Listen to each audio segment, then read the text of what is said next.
ገላለው ብሎ ቢላ ወደቀበት መሰለኝ እሱን አነሳለሁ ሲል ነው እንደዚህ ተዘረጋው እኔ ራሴ እሱን ቢላ አነሳለሁ ስለ አብረው ተዘረጋው ከቢላው ይልቅ ግን የወደቀው ነው እንደምሽን ብታነሽ ያሻለም ነበር እኔ ምን ያደረግሽ እንዳለሽ ግራ ያጋባሽ ነው ቆይ ሰው አይቀድም መጀመሪያ ወንድሜ ልክ ብለሃል ትክክል ነህ ማለት ነው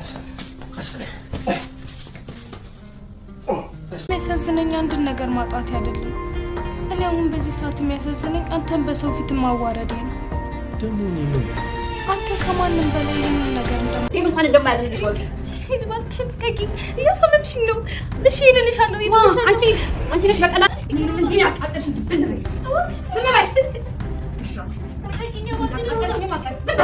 ምን ለቀኑ ሎ ከዚህ ተሻለ ከምግብ ከመጠጥ ያለፈ ፍላጎት አለ አዎ አለኝ ምን አንቺን መግደል ምን አልክ አዎ አንቺን መግደል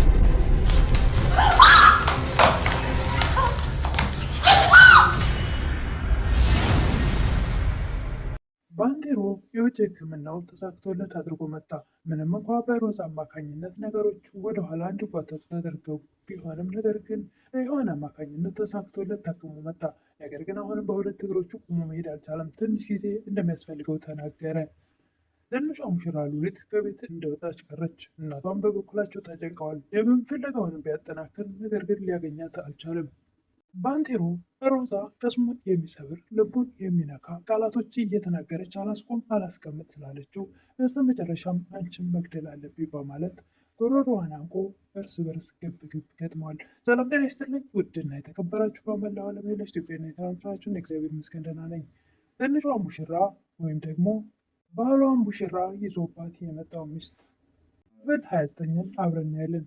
የባለፈው ክፍል ባንቴሮ ሶፋ ላይ አረፍ ባለበት ሰዓት ሮዛ ተዘጋጅታ ቢላን ስታለት ዘጋበት ስትል እሱም ነገር ግን እንቅልፍ የያዘው መስሎ ቀጥ ብሎ ራሱን እየጠበቀ እንደነበረ እጇን በሁለት እጆቹ እንቅ አድርጎ ይዛታል።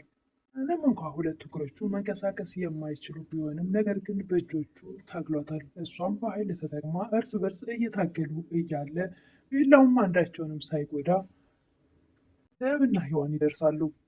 ምንድን ነው ምን እየተካሄደ ነው ይላል። ብርቱካን ሊበላ ፈልጎ ቢላው ሲንሸራተትበት እሱ ሲወርቅ እኔም አብሬ ወደቅኩ ትላለች። ሊጠራኝ ይችል ነበር እኮ እያለች ማስመሰሏን ትቀጥላለች ሮዛ። ሔዋንም ከቢላው ይልቅ የወደቀውን ወንድምሽን ብታነሺው አይቀድምም ነበር? በበኩሉ ምን እያደረግሽ እንደሆነ ግራ እያጋባሽ ነው። ሰው አይቀድምም እንደመጀመሪያ ባንቴሮን አፋፍሶ ሶፍ ሮዛ ስህተት ሰርተሻል፣ ይህ ሽባ መቼም ይቅር አይልሽም እያለች ለራሷ ትነግር ነበር። ይህ ሮዛን አንቺ በቃ ለመፈተንም ሆነ ለመውደቅ አንድ ቀን ነው የሚበቃሽ። ስትሽ ልጅ እኮ ባይርበው ኑሮ ለመውደቅም ነበርና ታዲያ እህቱ አይደለው እንዴ ከረቦት ስጭኝ አይልም ነበር ትላለች ሮዛ። ግን እስክናገራት ጠብቀው ነበረ። ፊቱን አይታ ነበር እንደሚርበው ወይም ደግሞ ምግብ እንዳስፈልገው የምታውቀው በሰዓቱ ነበር የምታቀርብለት ይላል ደብደብ። የከበረችው ሚስትህን ከአንዲት ማትረባ ጋር እያወዳደርካት ነው ልች ሮዛ። ምልሽ ምንም አይነት ጸጸት አይሰማሽም ይላል ደብ። የምን ጸጸት ትላለች ሮዛ። ለዚህ ያበቃሽው እኮ አንቺ ነሽ። ባይሆን ደስ ላይ ነበር፣ ነገር ግን ባደረግኩት ነገር አልጸጸትም ይላል ደብ። ምክንያቱም ባንቴሮ ባሌ ሊገድልብኝ ስለነበር ልበትን ብቻዬን ሊያስቀረኝ ስለነበረ ነው። እና ደግሞ አንተና ሉሊትን ከጥቃት የጠበቅኩ መስሎኝ ነበር ያንን ያደረግኩት እያለች በማስመሰሏ ትቀጥላለች።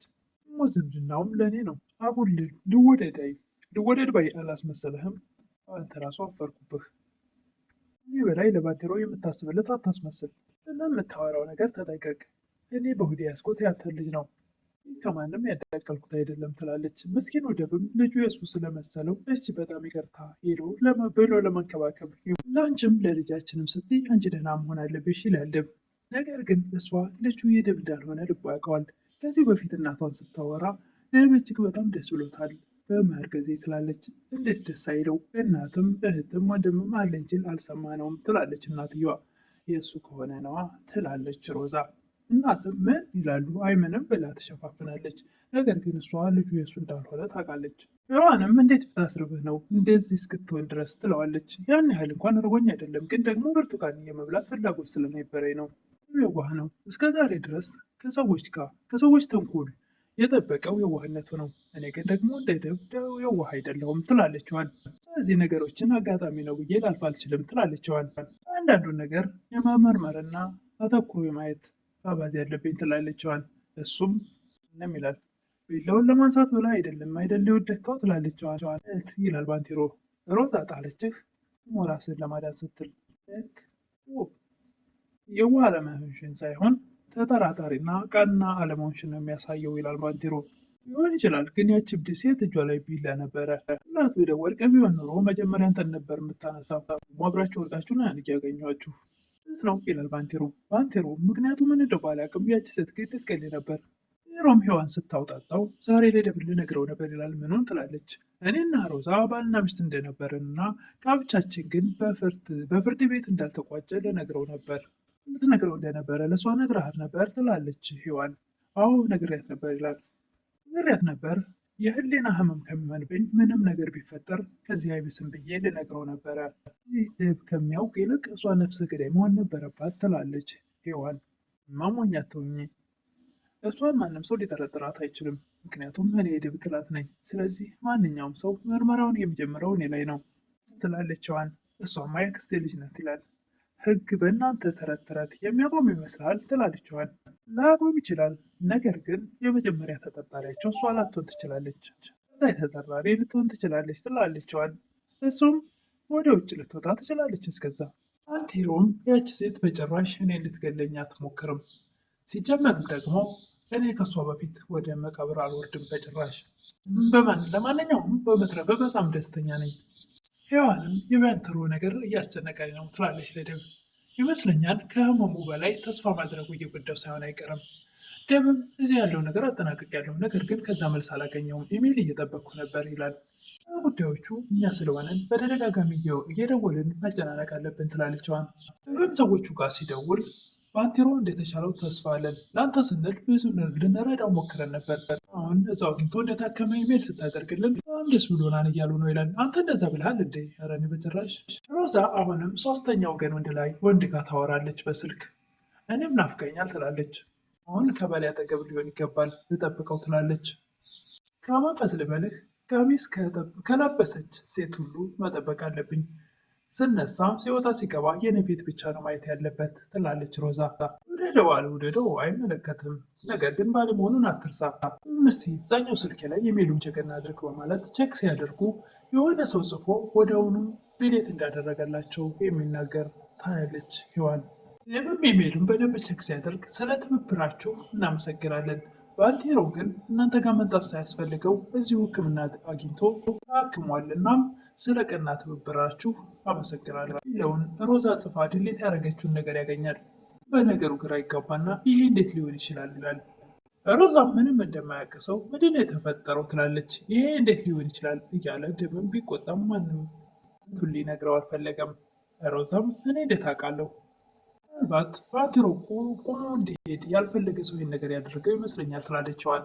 እኮ ያ ሰው ማን ነው ይላል ደብ። ሮዛም ምናልባት ሉሊት ትላለች። ምን ብሎ ይደነግጣል ደብ። እርግጠኛ አይደለሁም፣ ነገር ግን ኮምፒውተር ላይ የምትለው እሱ አይደለችም ምን ትላለች ሔዋን። ባንቴሮ የደብና የሷ ጥላት ስለነበረ የመበቀል ሀሳብ ሊኖራት ይችላል።